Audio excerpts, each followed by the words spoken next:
জামায়াতে ইসলামীর আমির শফিকুর রহমানের verified x account থেকে কর্মজীবী নারীদের বিষয়ে একটি পোস্ট নিয়ে সামাজিক যোগাযোগ মাধ্যমে শুরু হয় তুমুল সমালোচনা।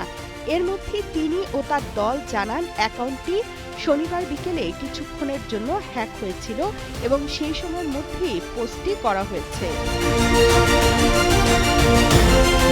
এসব নিয়ে এবার মুখ খুললেন বিএনপির চেয়ারম্যান তারেক রহমান। দুপুরে খুলনায় বিএনপির নির্বাচনী জনসভায় মহানবী হযরত মুহাম্মদ সাল্লাল্লাহু আলাইহি ওয়াসাল্লামের প্রথম স্ত্রী খাদিজাতুল কুবরা রাদিয়াল্লাহুকে স্মরণ করে তিনি বলেন, আমরা দেখছি একটি রাজনৈতিক দল নারীদের ঘরে আটকে রাখতে চায়। দলটির একজন নেতা পরিষ্কারভাবে নারীদের অসম্মান করেছেন, অথচ আমাদের মহানবীর স্ত্রী বিবি খাদিজা ছিলেন একজন কর্মমুখী নারী এবং সফল ব্যবসায়ী।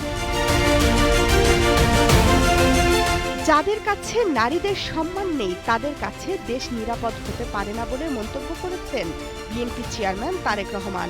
জামায়াতের দলেও নারী আছে উল্লেখ করে তিনি বলেন, তারা তো ঘর থেকে বের হচ্ছেন, তাহলে তাদের পরিচয় কি? শুধু তাই নয়, চিন্তা করে দেখুন, তাদের দলেও কিন্তু নারী কর্মী আছে। আজ তাদের দলের নারী কর্মীতে আমাদের প্রশ্ন, আপনারাও তো ঘর থেকে বের হয়ে দলের কাজে যাচ্ছেন। ঘর থেকে বের হয়ে যে নারী কাজে যায় তাকে আপনাদের নেতা কিসের সাথে তুলনা করেছে চিন্তা করে দেখুন।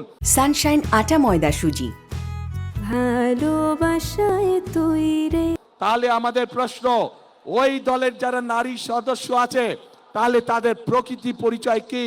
তাদের নেতার বক্তব্য অনুযায়ী তাহলে তাদের প্রকৃতি পরিচয় কি?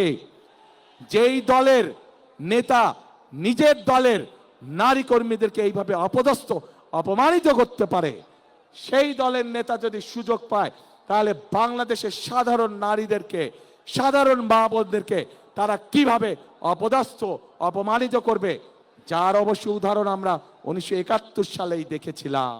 জামায়াত আমিরকে উদ্দেশ্য করে তারেক রহমান বলেন, একটি রাজনৈতিক দলের সিনিয়র নেতা নির্বাচনের আগে আইডি হ্যাক হওয়ার মিথ্যা কথা এভাবে বলছে, অথচ তাদের আইডি হ্যাক হয়নি। নিজেদের স্বার্থ সিদ্ধির জন্য নির্বাচনের আগে মানুষের সামনে তারা মিথ্যা তথ্য তুলে ধরছে।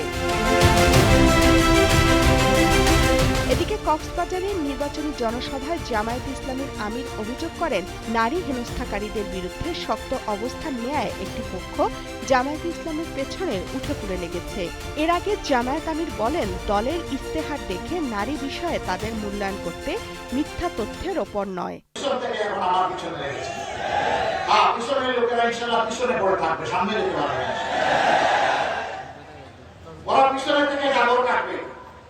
সামনে সিংহের পুরুষের মতো যাওয়ার সাহস ওদের নাই।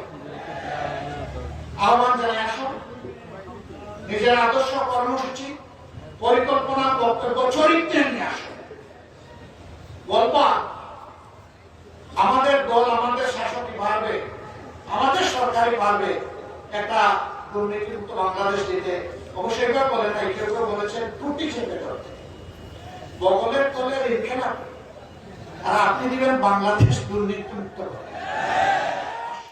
ডাক্তার শফিকুর রহমান দাবি করেন, জামায়াত ক্ষমতায় গেলে ঘরে ও কর্মস্থলে নারীদের সর্বোচ্চ নিরাপত্তা নিশ্চিত করা হবে। Desk report, Kaler Kantho.